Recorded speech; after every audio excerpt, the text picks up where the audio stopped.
Thank you for joining us on the Jameson Files. I'm your host, Carrie Weber, and I'm thrilled to once again be having a conversation with Dr. Cappy Sinclair of Virginia Beach, Virginia. We're going to talk about strategy, vision, communication skills, and how Dr. Sinclair uses these tools every day to continue to grow his dental business. It's good to sit across the table with you and pick your brain and share some stories about, how you become successful in the work you're doing in dentistry. My journey of success. Yes. I still have much further to go, but it's great to be here. Good. We're so glad you're here. Thanks. Yes. And so just a recap on Dr. Sinclair. You've been practicing in Virginia. You have this amazing story, a creative story of where you've come from and what led you into dentistry. But I want to talk a little bit more about the now and where you're going. And because you and I share curiosity and a love for the business side, right? And dentistry is a business. Yes, and believe it or not, it is a business. Yep. And when you embrace that business side and you want to learn and refine and grow and focus on your business, not just on the dentistry, that balance, what a difference it can make. And so I want to talk a little bit about, vision and getting clarity of vision and the pursuit of a vision and accomplishments of the steps along the way of planning toward a vision. And, what was it, 3 years ago? Or was it longer? It was almost 3 years ago to the day. So we were here at the Jameson offices in Oklahoma City. And my husband Jess and I, who own Jameson, had the opportunity to spend some time with you and your beautiful wife Lauren. At the time you weren't. We were not married. You were engaged and starting to plan a life together. Yeah. And so, boy, lots happened since then. Yeah. Have a precious little baby boy now. Yeah. And but at the time, you were coming in to do specifically some vision planning, and it was a really cool how that started with thinking one thing and we ended in another space, and how far you've come from there. But that was a cool conversation around the table. It was really cool for me because I think it gave me perspective as to where I was going. When I started my practice from scratch 6 years ago, I knew that I wanted to have a dental practice, but I didn't really have a vision. I knew the types of dentistry that I wanted to do, but not really who I would serve. And so along the way, I've learned a lot of things. Like initially, I just wanted to be a great dentist that would treat great people. Yeah. And that's pretty vague when I look at it from hindsight. But having a vision of, at first, opening a practice. And then as we got more and more successful, you realize, where am I going with this? What's the purpose? Why am I doing what I'm doing? Am I doing it just for me? Am I doing it for my patients? Am I doing it for my team? Kind of where is the meat behind everything? Yeah. And so I know there's a lot of buzz talk on like why people do things, and the why is Simon Sinek talks about for the millennials, like that driving purpose is really important for a lot of people to have.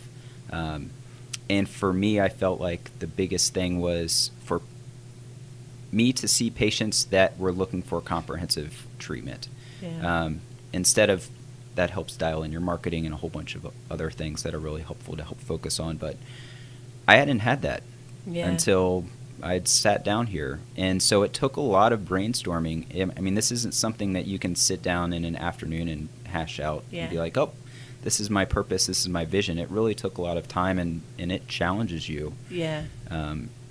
As a dentist and as a business owner, like, what am I doing? Where am I going? And originally we sat down, and I think I wasn't really too sure of the vision, and it went in a different direction of having multi-locations and having a business and seeing the scalability of what we were doing. Yeah. And it took my wife, our fiance at the time, a little bit by surprise. Yeah. And we went home and talked about it, and was this something that I was truly passionate about? And that's what we've stuck to for the last 3 years. And we acquired another practice. We've brought in specialists. We've created basically an operations or systems manual that promotes growth And it is a repeatable process Yeah. but it wasn't built overnight. And I wouldn't have built it overnight if I didn't have the vision of where it was going. Yeah. And so I don't think most doctors that go to start a practice have that nailed down. Yeah. And you don't have to have it nailed down when you're starting, but at some point, in order to give yourself self-fulfillment in, if you're going to spend so much time at work, you might as well make it enjoyable. Yeah. So what's going to really fill your bucket? What's going to make you happy and give you joy when you go into work? What's going to be your vision for your practice? Yeah. And, it seemed like it almost surprised you, too, when you kind of had some light bulbs go off. But it was more, I think sometimes do you feel this is the case? And I think this is in any kind of business when you go into business as an owner, thinking from my perspective, sometimes you get really caught up in what should be. Yeah. I'm a dentist, or I own this business. I should do it this way because that's what most people do. Yeah. And that's kind of the point of how. But eventually, I like what you said in terms of you may not have that clarity from day one, but somewhere down the line, as a clinician, as a business owner, you wake up one day and you think, Is this it? Is this it? Yeah. Is this what I want? And I have a lot of conversations with doctors that reach out, and eventually we find that us in this conversation, like, I don't even really know if I ask, what's your vision? And they sometimes don't even know. And I don't even know, and I don't even know how to come. retire. Yeah. That's my vision. I want more time. Yeah. They have a lot of goals of what they want, but to really think through, not only where do I want to go with this, and then talking about how I'm going to get there. Yeah, and that's where I think the real power is. Yeah. Is not only do I know what my vision is, but my team knows what my vision is. Yes. So, and my team that I had at the time 3 years ago is not the same team that I have now. Mm. So the people that weren't or didn't share that vision self-eliminated. So over Yes. time, they've actually left the practice, and we've gained team members that do support that vision. Yeah. And a lot of the things, I'm one person, so I can't create initiatives for all of these things that are going to help us grow into a multi-location practice. So having the support of other individuals that, again, many are mightier than the one individual, so they're able to move along these initiatives much faster. And it gives them great, just satisfaction coming to work and knowing that they're bigger, are part of something that's bigger than themselves. Yeah. Whether that's treating more patients, whether that's seeing the befores and afters, whether that's getting someone over their dental anxiety, all of those are just the key takeaways, which really help all of our team members. Yeah, because dentists in the dental profession, the dentist isn't the only one that starts to suffer from burnout. No. And when you can create a space that not only is helping you accomplish the creativity or the vision of what you want as the practitioner, as the owner, as the leader, but you're making space for other people on your team that line up with that believe in that, to give them a chance to do more than clocking in and clocking out and being this disengaged cog in the wheel. Right, because a lot of them probably have visions for themselves, too. Yeah. They don't want to just be in clinical. They may want to get into speaking and consulting. They might want to get into the more business side or management side of dentistry, and providing paths and showing your team that, I will support you. You just have to share with me what your vision is, too. Yeah. And I think that open line of communication with your team is really important. And I love that once you got it clear for yourself that you shared that with your team. How did that go? Was that uncomfortable for you, or how did they respond? Was it this? So the cool thing about it for me, it wasn't uncomfortable because it was something that I believed in. Yeah. And I think when you're delivering that to your team, then they see that you believe in something and it's something you can stand behind, then you're not going to be as anxious about sharing that. Know that you probably will get some backlash from certain individuals, so prepare yourself for that portion of it. And again, maybe everyone that's there with you currently might not be there with you in 3 years or 5 years or 7 years. Yeah. Or Tuesday, the next day afterwards. Or at 2 o'clock. Yeah. So but I think coming up with the vision is hard. That's where, again, you can't just write down a sentence and be like, this is my vision. It's something that's has some structure around it, and then it's refined over time. But and we've changed our vision very slightly in terms of how we're going to grow, or it's more like a systems-based. Yeah. But the vision of still being kind of a multi-location practice, that's still at the core of our beliefs. And your planning all revolves around the little steps along the way that helps keep you moving in that direction. Yeah, so budgetary things. We're looking at, are we going to spend marketing on this that doesn't help our mission or our vision? Yeah. Are we going to buy this piece of technology or equipment that supports multi-location purposes? Yep. What's the training process for this? So you look at things with a little bit different perspective rather than like the shoot by the hip dentist of like, hey, let's go do this CE course. This sounds like fun. Things are really structured, so we know what courses we're going to be going to, what our expectations are of the information we're pulling out of it, how that's going to implement the rest of the practice, or how we will implement that into the practice. Yeah.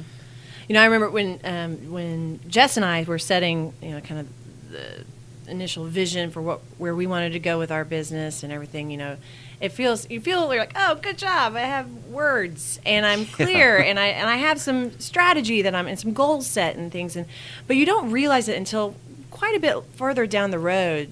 You realize when you're making some really difficult decisions that while they may be hard, they're not as difficult as they would have been if I didn't know that the answer to those questions. If we hire this person, if we invest in this, if we go to this place, if we do this thing, does it ultimately help us, in our pursuit of our purpose for this company and our vision of where we're wanting to go? And if the answer is no, then it becomes very apparent, well, this is the thing we need to, this is the elephant in the room that we need to deal with. And the more that you get clear on that kind of thing, the easier even the hard stuff becomes, because that decision-making piece, when you don't have anything to bounce that off of, that's why people... You're in purgatory. You don't know why you're making decisions or what you're trying to accomplish. So. Yeah, and a lot of times you talk to people, and if you talk about, do you have a hard decision that you need to make about anything in your business, more than likely something's coming to mind. But if you don't have anything that you're bouncing that off of to help you make that decision in the healthiest way possible for you and for the business, then you find yourself like paralyzed. Yep. Yeah. And you don't make any decision, which is sometimes worse. Yeah, I would say the most common experience for us that we have to utilize that is with team members. So we have some really great team members, but in certain situations, they weren't in the right position. Yeah. So we had to evaluate some of our assistants in certain cases and be like, hey, like, you're really good at your personal interaction. Like, would you ever be interested in doing some business team style things? And you're shuffling people around, finding better fits. But knowing that some of the individuals weren't a best fit for where they were located. Yeah. And didn't support our vision, we could make those decisions rather than waiting until like, well, I hope they leave soon, or at some point we're gonna have to let her go. So in postponing the inevitable instead of being more proactive. Yeah. Just the way a lot of us hope our patients are more proactive. Yes. Doing dentistry and looking for things. You're trying to stay ahead of the game and then waiting for the accidents to occur. Well, and you kind of leading into this with the patients, don't you feel like when you're really more in alignment with what you want to be doing, what you want to be accomplishing, and that purposeful, why am I doing this? Don't you feel like that impacts who's coming to your practice just naturally? Because when you're engaged and lined up with the right vision for you that you're passionate about, and then you have the right team in the right places, doing the right things, believing in that as well, then that's going to attract patients that believe in that kind of care, that want that kind of relationship with their practice. Pick up on that experience immediately. Yeah. Again, kind of when they answer the phone, like, are you doing things differently than other practices might be? Are they having a different experience? Do you get that? Do you have patients that make comments about that, or walk in as a new patient saying, I know that this is important to you and that's important to me? Like, do you have any patients that do that? Well, one of the like a really easy thing for a lot of doctors to do that I've done since day one that I've helped, I think, differentiate ourselves is I call all of our new patients the night before. Yeah. Just to say, hey, this is Dr. Sinclair, Mrs. Jones. I am pumped to meet you. And I understand that you shared with Lindsay that you want to have a straighter smile. And can you tell me a little bit more about that if you have some time? If not, we'll get into some discussions tomorrow. Yeah. And just taking 30 seconds of your day in a society where people have conditioned themselves knowing that doctors' times are valuable. Yes. And that I will get a limited time frame. I mean, with my primary care physician, I'm lucky if I get 3 minutes. Right. They're like, yep, check. All right, next.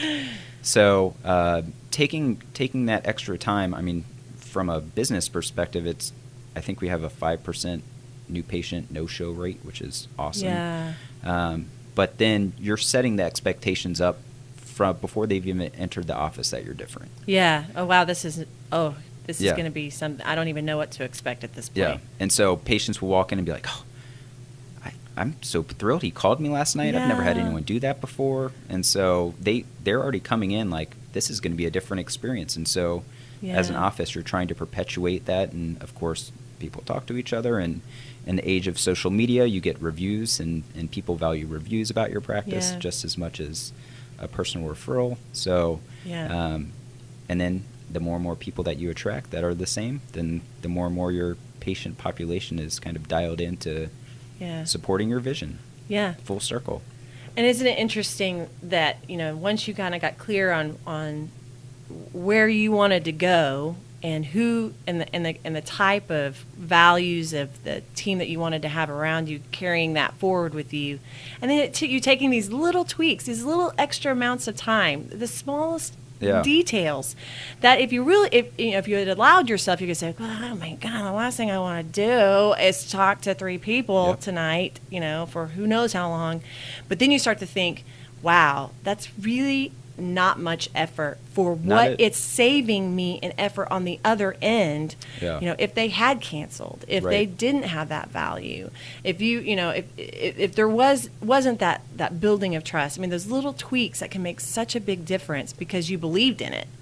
And you it didn't seem like all of this extra grudge work. It was. And over time we've gotten, the cool thing about it is there's systems in place in our office now where I get the list of the patients the night before with their phone numbers, with their concerns, and all of that shared with me, and it comes in formats, and then I'm calling those patients at a specific time every day. So things have started to, again, you're trying to create a system that would help balance everything out. So any books that you would recommend to get people started on the right foot, if they say, okay, fine, I'll work on this vision thing?